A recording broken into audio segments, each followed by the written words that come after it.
And that's a first class ticket to a lonely grave where the sins of my past are calling my name. And I'll have to answer to every damn one. Hello and welcome everybody. It is your friendly neighborhood military rider. You may notice a significant change in the audio quality coming through now. So, a beautiful young woman that I may or may not have recently asked to spend the rest of my life with. So my birthday's coming up and she got me a new microphone because she's heard me, complain and try everything I can to make this microphone better. Or, well, my old microphone. I did the dead cat thing, I triple wrapped it, like I tucked it away in the cheek pad. I did everything within my power to try and improve that microphone. And it didn't work. So she went and got one from a company called Purple Panda, and I looked at, the best ways to set it up. And Purple Panda, most of the motovlogs that I've seen are guys who use one off-road, like enduro style bikes and stuff.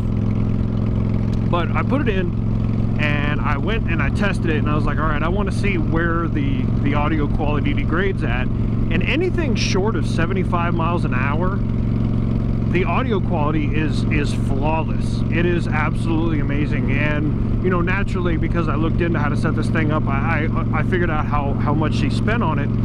And I'll tell you right now, I am beyond impressed at the quality of this microphone for the money that was spent.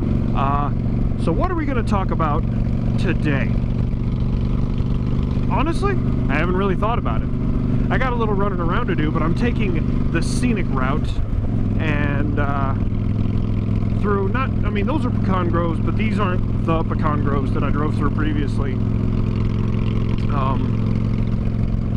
lot of y'all figured out I'm in Las Cruces, so if you see this bike and that ugly mug on it, wearing a half helmet most of the time, just wave and say hello. If I'm wearing a full face and you do something stupid, you're going to end up on my motovlog. So watch my motovlog and be like, oh yeah, I cut off a guy on a bike like that because I'm an idiot. One thing that I really, really want for this bike, above all else, is I want a Mustang seat, because not only is my butt going numb, but now, and it might be a health issue and it might be too much information, because it woke me up the other night. Like when I go to lay down at night, I will get just a sharp pain underneath the kibbles and bits, and the only way to alleviate that pain that I have found, people are like, oh, you're gonna get a cold shower and like cold water. Nothing I have found alleviates the pain as good as kneeling. If I get down on one knee, I'd like, my fiance, she woke up and I was next to the bed the other night on a knee, and that was all I could do to get the pain to go away. And it doesn't happen in the moment. Like, I can hop off the bike and I'll be fine. It happens hours. One of the biggest regrets I have as a leader is when I hit somebody with a certain type of punishment, name the punishment, Article 15, corrective training, well, whatever, and they don't get it. And nothing in their brain clicks. And all they go from doing is doing what they did wrong, and now they're hiding what they did wrong because they don't understand what they did was wrong. And you can't get through to people like that. Recently, I removed a soldier from service. The Army wasn't right for him. It wasn't someplace he belonged. Nothing against him, it just wasn't where he belonged. And when he got out, he got on social media and I was everything but a white man. Oh man, he unloaded on social media about me. I'm not a staff sergeant, and he won't call me that because I haven't earned that right. And again, I don't care, because you don't sign my paychecks, you don't eat my food, you don't write my evaluations. I don't care. I'm doing my job. Well, it bugged me, but not for what he said. What bugged me is that I never got through to him. He never had that epiphany like, oh shit, if I just do the right things and I follow regulations and I follow the rules, he has no choice but to promote me, which is how the military works. If you follow every single rule and you never break the rules and you always do the right thing, people around you, whether they like you or not, will have no choice but to promote you. And it bugs me because now he's out there in the civilian world, and I wish him all the best. I really do. I wish him all the best in his future endeavors. But he didn't get it. And he's going to go work for somebody else, and he's going to think that they hate him, and then he's going to quit, or they're going to fire him, and he's never going to get it. And I fear for the future of that young man, because he never grew up. And I never got through to him. And that is my biggest regret with anybody I've ever removed from service, is that they just didn't get it. It didn't click in their brain. You know, I had that epiphany moment. When I was a young soldier, I made excuses for everything. I had an excuse for everything. And one day my NCO just snapped. And no matter the excuse, I could be like, hey, Sergeant, the barracks was on fire. And he could look and see the barracks was on fire, and it didn't matter to him. My excuses no longer mattered. And I hated him for a long time for that. For years, I hated that son of a bitch. But you know what? I look back, and I'm glad he did it. I am profoundly thankful that he did that to me.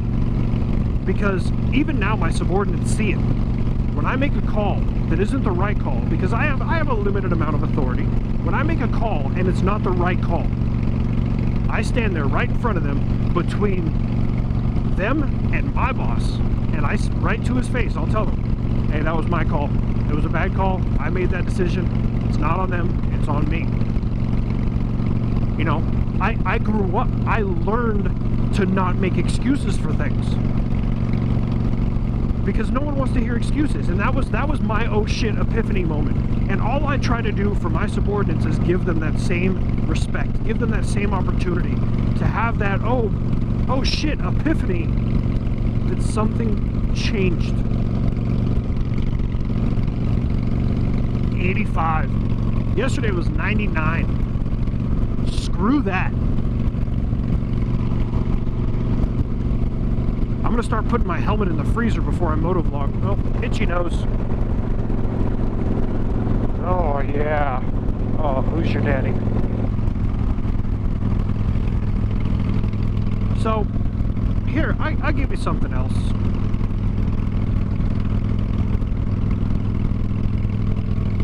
Alright. Most motorcycle policies on an installation, they outline several things. Helmet, check. Gloves, check. Pants, long pants, check.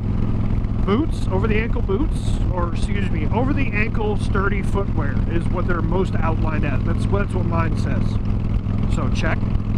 And then long sleeve shirt, or excuse me, it just says long sleeve. Here's my counter to that. During the summertime, it is impractical for me to wear a large riding jacket. People are like, oh, they got breathable riding jackets. Look, nothing is going to be as breezy as like a short sleeve shirt. Let's be honest, okay? So I wear this. This thing is like completely, you know, permeable to air. It's sweat wicking. It's actually a unit t-shirt. So this is what I wear. Now, this shirt offers zero protection if I crash this bike. Zero. Absolutely none. So the logical thing would be, hey, wear a jacket. Okay, jacket's gonna make me sweat more. So I tell people all the time, riding a motorcycle and being in the military, they butt heads hard.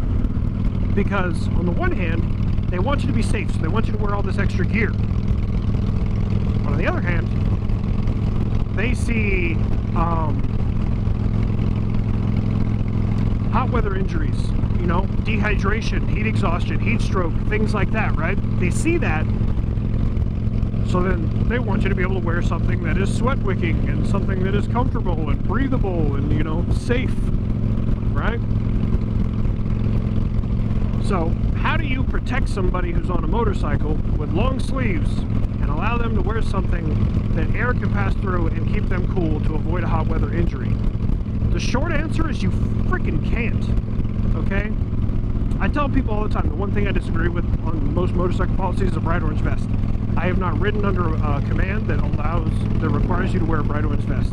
I haven't been a part of one, because I like to think that most of my command teams understand that all that does is make their soldiers a target.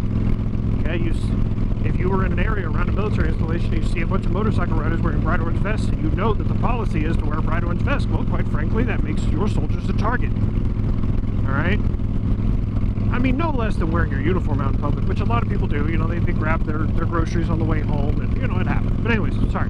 Back to the shirt thing. If I wear a big, thick jacket that will protect me from a fall and road rash,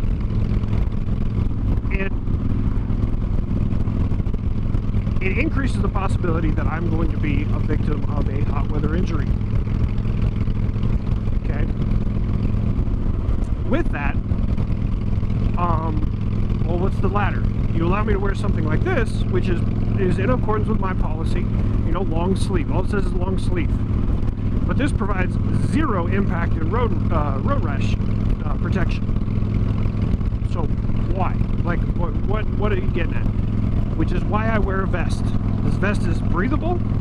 It's protecting. I can slide on the concrete because my arms and elbows can handle a pretty decent amount of road rash. Okay? My chest, my torso, my back, they cannot. So that's why I wear this setup. I would have almost the exact same level of protection wearing a short sleeve shirt, which would also be more breathable than the current thing I'm wearing. But then again, that's also a double-edged sword, you know, because then sunburn becomes a very real threat for your motorcycle riders. So overall, the benefit outweighs the cost. I would make a recommendation that your riders wear a protective vest. I would not make it a requirement, but I would also put a stipulation in your policy that if they do wear a vest, they're allowed to wear a short sleeve shirt, because it provides the same amount of protection. Ultimately, like, if I fall on the side of the road and a piece of rebar goes through my arm, well, that's a pretty survivable wound. If I hit the side of the road and, you know, I fall on a stick and it goes through my chest, that's slightly less survivable. Will my vest, am I saying a vest will protect you from, you know, getting stabbed when you crash at 50 miles an hour? No, I'm not saying it will, but it does offer a certain level of protection. Okay?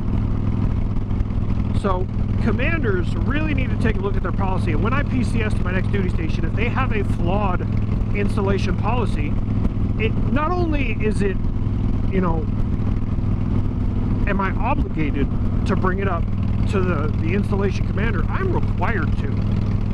If I've talked about this before, and what happens is we have one commander way back when who writes a motorcycle policy, who knows nothing about motorcycles. Now, unless somewhere down the road he has a commander that replaces him that understands motorcycles, understands motorcycle riding, understands safety gear, all these other things, then what he's going to do when he takes over is take the old policy and re-sign it. And what happens is you have a bunch of, for lack of a better term, gutless leaders who are afraid to approach him, who do understand. Part of the strength of being a good commander is the ability to understand where you lack knowledge and others have knowledge, and respect and take in their recommendations. That's part of the power of being a commander. Because it's physically impossible for a commander to know everything about everything. It's physically impossible. I got it. That's what the Army kind of requires, and commanders are in an uphill battle. I feel bad for them. But your obligation, especially as a motorcycle mentor like I am, is to go through the proper channels and explain to people when they have a flawed policy and how to fix the policy. And of course the commander could say, no, I'm not doing that, you know, it could fall on deaf ears, and you know, at least I tried. I had the balls to go up there and try. But I have factual statistics and information behind me for every single part of the policy I want to change. I think I passed my turn. I wasn't paying attention. Oh shit, it's Bobby Boucher.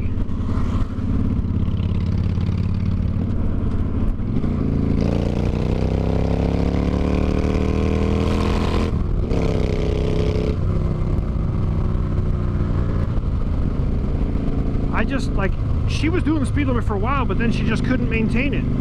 Like, all I want is you to maintain speed. I don't think that's too much to ask.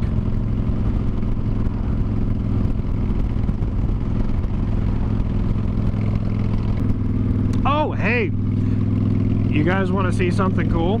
So, I don't know if I've cursed at all during this video. I've been trying to curb my cursing, but I have a backup plan. So, the new video editing program I have makes it very easy to bleep out curse words.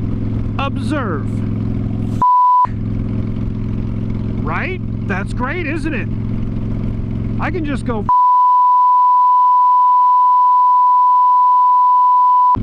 It's great.